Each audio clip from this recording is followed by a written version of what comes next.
بسم اللہ الرحمن الرحیم۔ آج کے درس میں روزے کے آداب جو ہیں اور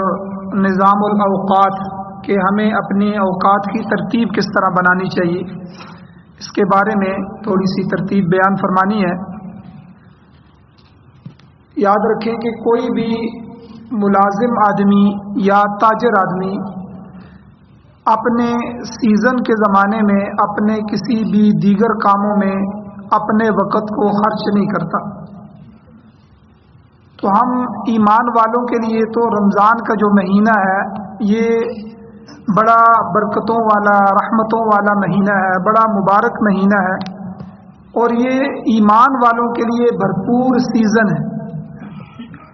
تو اس سیزن میں اللہ کی رحمتوں، اللہ کی برکتوں، اللہ تعالیٰ کی مغفرتوں اور اس کی رضامندی کے حاصل کرنے جیسے جو منافع ہیں، ان سے خوب حصہ وصول کرنا ہمارے پیش نظر ہونا چاہیے، ہمارا مقصد بن جانا چاہیے۔ اسی لیے مشائخ نے، بزرگوں نے روزے کے کچھ آداب بتلائے ہیں کہ اگر روزہ ان آداب کے ساتھ رکھا جائے تو یقیناً اس کے پورے ثمرات مقدر بنیں گے، پورے فائدے ہمیں حاصل ہوں گے۔ حضرت شیخ الحدیث مولانا محمد زکریا کاندروی رحمۃ اللہ علیہ نے ان آداب کو اپنی میاناز تصنیف اور کتاب فضائل رمضان میں بھی بیان فرمایا ہے۔ مشائخ روزے کے آداب میں 6 امور تحریر فرماتے ہیں کہ روزے دار کو ان 6 چیزوں کا اہتمام کرنا چاہیے۔ سب سے پہلی چیز نظر کی حفاظت، نگاہ کی حفاظت، کسی بے محل جگہ پر نہ پڑے، یعنی ہر اس چیز کی طرف دیکھنا جو اللہ کی یاد سے غافل کر دے، آدمی کی نگاہ اس پر نہ پڑے۔ اسی طرح کسی لہو لہب اور غلط جگہ، ناجائز جگہ پر بھی انسان کی نگاہ نہ پڑے۔ ایک بزرگوں کا واقعہ حضرت شیخ الحدیث رحمہ اللہ نے اپنی کتاب میں فضائل اعمال میں لکھا ہے کہ ان کی چھت کی کڑی ٹوٹ گئی تو کسی نے، کوئی مہمان گیا تو اس نے بتایا کہ حضرت آپ کی چھت کی کڑی ٹوٹ گئی ہے۔ انہوں نے کہا کہ میں اتنے سال ہو گئے ہیں، 20-25 سالوں سے میں نے کبھی نگاہ اٹھا کے اوپر نہیں دیکھا، یعنی میں اس کو بھی فضول سمجھتا ہوں کہ ویسے ہی کمرے میں چھت پر نگاہیں دوڑائی جائیں۔ تو علماء نے لکھا ہے کہ بے محل جگہ پر نگاہ نہ پڑے۔ ہر اس چیز میں یہ جو ہے غفلت کی نشانی ہوتی ہے، انسان ہر طرف دیکھ رہا ہوتا ہے، اور جو گناہ ہے، گناہ کی جگہ، ناجائز جگہ نظر کو ڈالنا، یہ تو ویسے ہی حرام ہے اور گناہ ہے، اس سے تو بچنا ہی بچنا ہے۔ اور بے محل جگہ پر بھی، یعنی جہاں گناہ تو نہیں ہے لیکن ویسے ہی فضول جو ہے وہاں اپنے آپ کو لگا رہا ہے، جس سے اللہ کی یاد سے غافل ہو رہا ہے، تو ایسی جگہ پر بھی نگاہ نہ پڑے۔ نگاہ کی اتنی حفاظت۔ دوسرا، روزے دار کے لیے جو چیز ضروری ہے وہ زبان کی حفاظت ہے، یعنی زبان سے جھوٹ نہ بولے۔ آج کل ہماری عادت کثرت کے ساتھ جھوٹ بولنے کی ہے، تو اس لیے بندہ احتیاط کرے اور پہرا لگا دے زبان پر کہ میں نے جھوٹ نہیں بولنا۔ اور اسی طرح چغل خوری نہ کرے، کسی کی بارے میں چغلیاں نہ لگائے، اور بیکار باتیں، جس بات کا کوئی مقصد نہ سمجھ آ رہا ہو، کوئی اس کا فائدہ نہ ہو، ایسی بیکار باتیں بھی نہ کریں۔ اسی طرح اسی زبان سے غیبت اور بہتان بازی نہ کریں۔ غیبت اور بہتان میں فرق کیا ہے کہ غیبت کہتے ہیں اس چیز کو جو کسی کے اندر پائی جائے اور اس کی غیر موجودگی میں، اس کی پیٹھ پیچھے وہ موجود نہیں ہے، سامنے نہیں ہے، اس کی وہ باتیں لوگوں کے سامنے بیان کریں، یہ غیبت ہے۔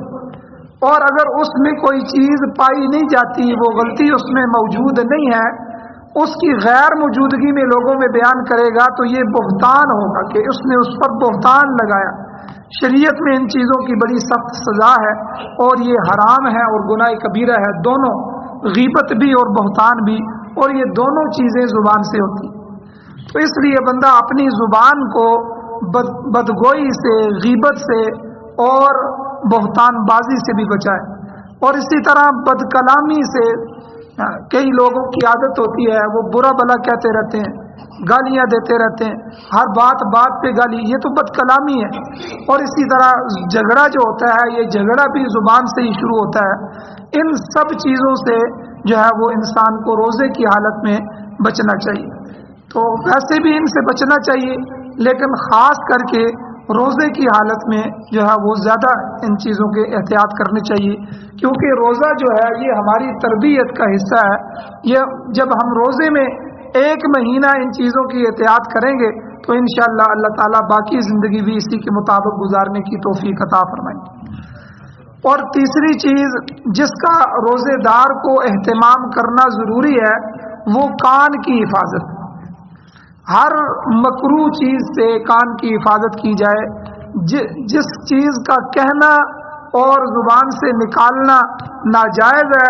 اس کی طرف کان لگانا اور اس کا سننا بھی ناجائز ہے۔ یہ بات یاد رکھیں، یہ اصول اور ضابطہ علماء نے بیان کر دیا ہے کہ جو چیز بندہ زبان سے نہیں کہہ سکتا، جھوٹ زبان سے نہیں کہہ سکتا، تو کوئی جھوٹ بیان کر رہا ہو اور آدمی کو پتہ ہو تو اس کا جھوٹ سننا بھی گناہ ہے۔ اس طرح غیبت ہے، چغل خوری ہے، بیکار باتیں ہیں، بدکوئی ہے، بہتان ہے اور بد کلامی ہے۔ کوئی بھی ایسی بات جس کا کرنا زبان سے منع ہے اس کا کانوں سے سننا بیٹھ کے وہ بھی منع ہے۔ اب خود تو غیبت نہیں کر رہا لیکن غیبت کی مجلس لگی ہوئی ہے تو وہاں بیٹھا ہوا ہے اور کان لگا کے سن رہا ہے کہ کون کس کے بارے میں کیا کیا کہہ رہا ہے۔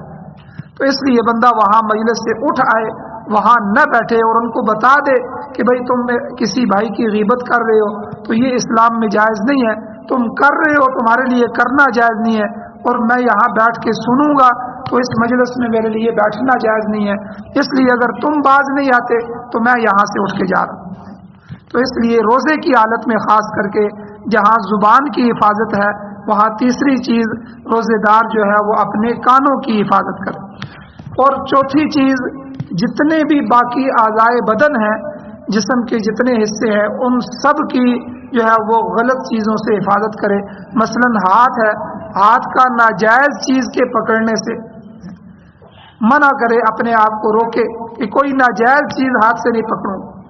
اور اسی طرح پاؤں کا ناجائز چیز کی طرف چلنے سے روکنا کہ پاؤں میرا جو ہے وہ غلط کام کی طرف چل کے نہ جائے۔ اسی طرح دوسرے جو اعضائے بدن ہیں ان کا بھی، اور اسی طرح جو پیٹ ہے ہمارا معدہ، پیٹ کا افطاری کے وقت، سحری کے وقت مشتبہ چیزوں سے بھی محفوظ رکھنا۔ ایک تو وہ چیزیں ہیں کہ جو بالکل حرام ہیں، ناجائز ہیں اور جو ہے وہ تو ہم نے کھانی ہی نہیں ہے۔ ایک وہ چیز ہے جو حرام کمائی سے آئی ہے وہ بھی نہیں کھانی، یعنی شراب ہے یا ایسی چیزیں جو ہے یہ حرام ان کو تو ہر حال میں نہیں کھانا۔ جو حرام کمائی سے ہیں ان کو بھی بالکل نہیں کھانا، یہ بھی حرام ہے۔ ایک وہ ہے کہ جن کے بارے میں شبہ پیدا ہو جائے یہ پتہ نہیں کیسی ہوگی، ایسی مشتبہ چیزوں سے بھی اپنے پیٹ کو، اپنے معدے کو بچا کے رکھنا، محفوظ رکھنا، یہ اعضائے بدن کا محفوظ رکھنا۔ اور پانچویں چیز علماء نے لکھی ہے کہ افطار و سحر کے وقت حلال مال سے بھی بندہ اتنا زیادہ نہ کھائے کہ پیٹ خوب بھر جائے، اس لیے کہ روزے کی غرض جو ہے وہ زیادہ کھانے سے فوت ہو جاتی ہے۔ مگر ہم لوگوں کا حال یہ ہے کہ ہم افطاری کے وقت جو ہے تلافی مافات میں کہ بھئی ہم نے تو کچھ بھی نہیں کھا سکا، بھوکا تھا، اب خوب کھاؤ، اور سحری کے وقت حفظ ما تقدم میں کہ بھئی سحری اتنی کھا لو کہ پھر دن کو پتہ ہی نہ چلے۔ تو یہ ہم تلافی مافات اور حفظ ما تقدم میں اتنی زیادہ مقدار کھا لیتے ہیں کہ بغیر رمضان کے اور بغیر روزے کی حالت میں بھی اتنی مقدار کھانے کی نوبت نہیں آتی۔ تو اس لیے علماء نے لکھا ہے کہ حلال مال سے بھی جو کھایا جائے وہ بھی اتنا کھایا جائے کہ جس سے روزے کی غرض باقی رہے۔ اور چھٹی چیز جس کا لحاظ روزے دار کے لیے مشائخ ضروری فرماتے ہیں وہ یہ ہے کہ روزہ مکمل ہونے کے بعد اس سے ڈرتے رہنا بھی ضروری ہے کہ نہ معلوم یہ روزہ اللہ کی بارگاہ میں قابل قبول بھی ہوا ہے کہ نہیں۔ یہ اصل چیز ہے کہ جو انسان کے اندر پیدا ہو جائے کہ میرا یہ روزہ پتہ نہیں اللہ نے قبول کیا ہے کہ نہیں، پتہ نہیں اس کی ذات کے مطابق میں نے رکھ سکا ہے کہ نہیں رکھ سکا، کیونکہ ہم یہ ایک طرح اللہ کی ذات کے لیے رکھ رہے ہوتے ہیں، اللہ کو ہدیہ اور تحفے کے طور پہ گویا کہ پیش کر رہے ہوتے ہیں، تو اس کی ذات کے شایان شان بھی ہونا چاہیے۔ جن جن چیزوں سے اس نے منع کیا ہے پتہ نہیں ہم اس سے رک بھی سکے ہیں کہ نہیں رک سکے۔ اب پیغمبروں کے دل میں بھی یہ باتیں تھی۔ ابراہیم علیہ السلام، اسماعیل علیہ السلام نے بیت اللہ کی تعمیر کی، اتنا بڑا عمل کیا، اتنا بڑا کام کیا، لیکن اس کے بعد اللہ سے دعا فرما رہے ہیں ربنا تقبل منا، اے اللہ ہماری طرف سے اس کو قبول فرما۔ یعنی عمل پر نازاں نہیں ہونا چاہیے کہ میں نے بہت اچھا عمل کیا ہے، میں نے ان سب چیزوں کے ان آداب کا رعایت رکھ کے روزہ رکھ لیا ہے، بہترین روزہ رکھا ہے، یہ تو قبول ہو ہی گا۔ تو ایسا نہیں، بندے کو جو ہے وہ اس خوف میں بھی مبتلا ہونا چاہیے کہ پتہ نہیں جو ہے میری ہر عبادت ہے اس کے ختم پر اپنے عمل کے نقص کو دیکھے کہ اللہ تعالیٰ سے ڈرے کہ نامعلوم اس کا عمل جو ہے اس کے دوران کوئی ایسی کوتاہی ہو گئی ہے جس کی وجہ سے ایسا نہ ہو جائے کہ یہ عمل میرے منہ پر دے مار دیا جائے۔ اور اس کے ساتھ ساتھ اللہ کی رحمت کی طرف دیکھتے ہوئے قبولیت کی امید بھی رکھنی چاہیے،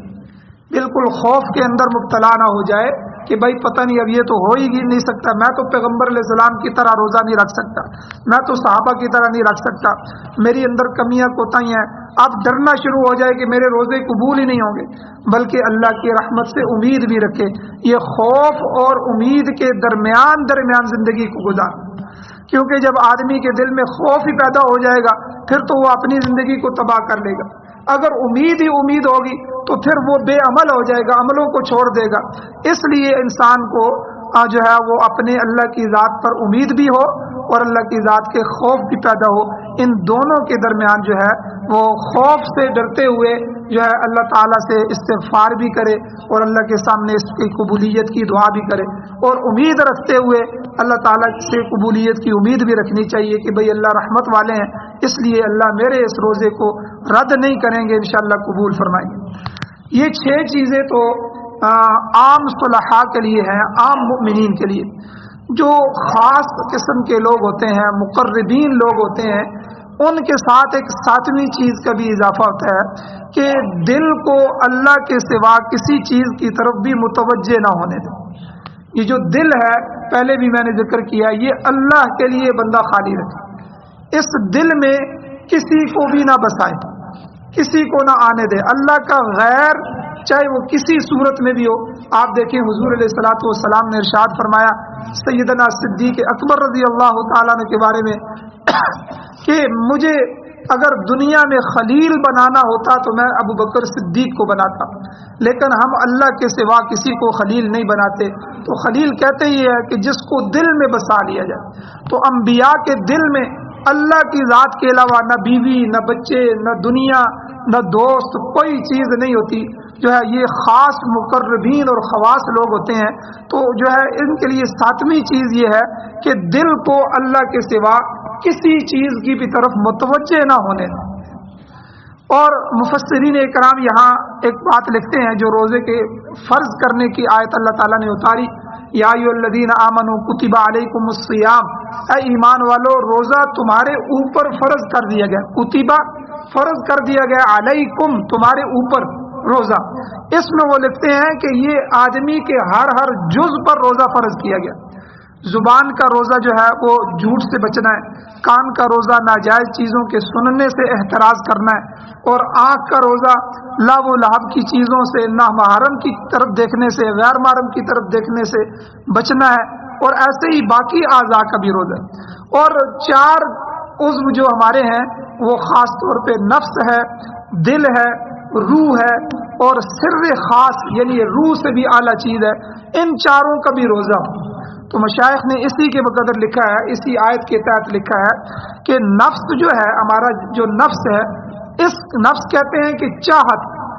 اس میں چاہت پیدا ہوتی رہتی ہے، ہرس پیدا ہوتی رہتی ہے کہ فلاں کے پاس اتنی دولت ہے، میرے پاس بھی اتنی آ جائے، اتنی گاڑیاں آ جائیں، یہ ہو جائے، یہ بلڈنگیں بن جائے فلاں، یہ ہرس پیدا ہوتی رہتی ہے، اور اس ہرس کی وجہ سے انسان اللہ کے دیے ہوئے پر نظر نہیں کر پاتا۔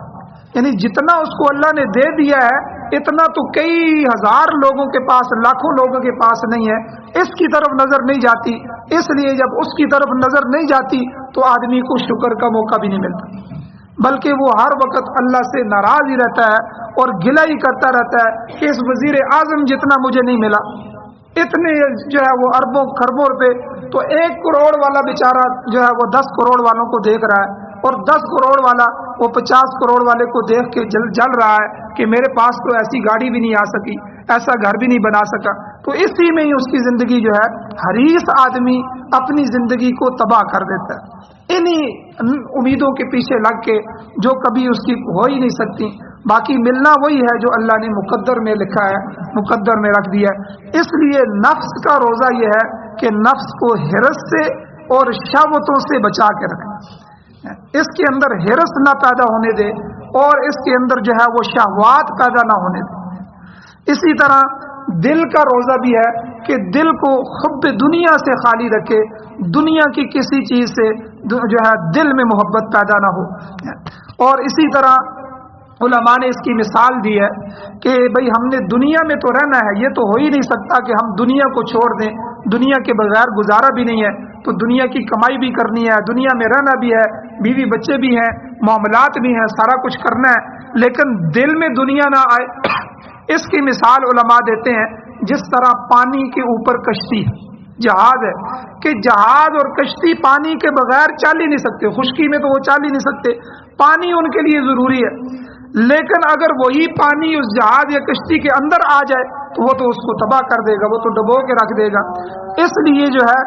دل کو ہم نے دنیا میں تو رہنا ہے، لیکن دنیا کو استعمال بھی کرنا ہے، دنیا کے کام بھی کرنے ہیں، دنیا کو کمانا بھی ہے، لیکن دنیا کو دل میں نہیں بسنے دینا۔ اسی طرح جو روح ہے ہماری، روح کا روزہ یہ ہے کہ اس کو آخرت کی لذتوں سے بھی بچا کے رکھیں۔